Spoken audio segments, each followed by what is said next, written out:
ان کے لب رنگی کی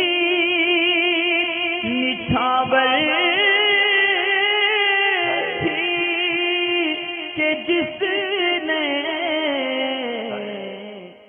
حامد بھائی نے ایک پیمفلیٹ بھیجی ہے جو شاید دعوت اسلامی کی طرف سے پرنٹڈ ہے، تو اس میں یہ لکھا ہوا ہے کہ وطن سے محبت ایمان کا رکن ہے اور وطن سے محبت ہونی چاہیے۔ اس کے نیچے ریفرنس بھی لکھا ہے مشکات شریف کی حدیث کی شرح کا میراث کا۔ اصل میں جو اس میں یہ ریفرنس نمبر لکھا ہے 800 کے قریب ہے، لیکن جلد نمبر 2 ہے اور میراث کے اندر جو دوسری جلد میں ٹوٹل پیج ہیں وہ 550 کے قریب ہے، لہٰذا ٹوٹل پیجز کے 550 ہونے میں اس میں 800 نمبر پیج تو نہیں تلاشا جا سکتا۔ لیکن میراث شریف کے اندر ایک حدیث پاک ضرور ہے۔ حضور علیہ السلام نے فرمایا ہے کہ دنیا میں اس طرح رہو کہ جس طرح مسافر ہوتا ہے ورنہ یہ کہ راہ چلتا۔ تو اس حدیث پاک کی شرح کرتے ہوئے مفتی احمد یار خان نعیم رحمۃ اللہ تعالیٰ علیہ نے جو بات لکھی ہے میراث میں، جو یہ حوالہ ڈلا ہوا ہے، اور یہ غالباً سافٹ ویئر کا نمبر ہے 800 کے قریب جو ہے وہ سافٹ ویئر کے پیج کا نمبر ڈال دیا گیا ہے، یہ کتاب کے پیج کا نمبر نہیں ہے۔ ممکن ہے کہ یہ ایسا غلطی سے ہوا ہو، تو کیونکہ کتاب کا والیوم نمبر ڈلا ہے تو پیج نمبر کتاب کا ہونا چاہیے تھا۔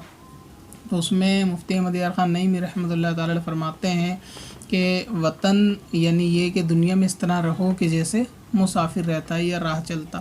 تو فرمایا کہ حضور علیہ السلام نے یہ اس لیے فرمایا کہ آدمی کوئی بھی اپنی یعنی اس دنیا سے جی نہ لگائے اور اپنے آخرت کی تیاری میں رہے، جیسے کہ ایک مسافر اپنے ایک سفر سے دوسرے سفر پہ جانے کی تیاری میں رہتا ہے، اس طرح رہنا چاہیے۔ اور پھر آگے بزرگوں کا ایک قول نقل کیا ہے جس کو وہ خود لکھتے ہیں کہ صوفیہ فرماتے ہیں کہ حب الوطنی من الایمان، تو یعنی انہوں نے خود یہ کہہ دیا کہ یہ صوفیہ کا قول ہے کہ وہ فرماتے ہیں کہ وطن سے محبت ایمان کا رکن ہے۔ تو اس قول کی صوفیہ نے کرام کی انہوں نے آگے وضاحت بھی کی ہے کہ اس سے مراد وطن اصلی یعنی یا تو جنت ہے کہ اس کی محبت مومن کے دل میں ہونی چاہیے،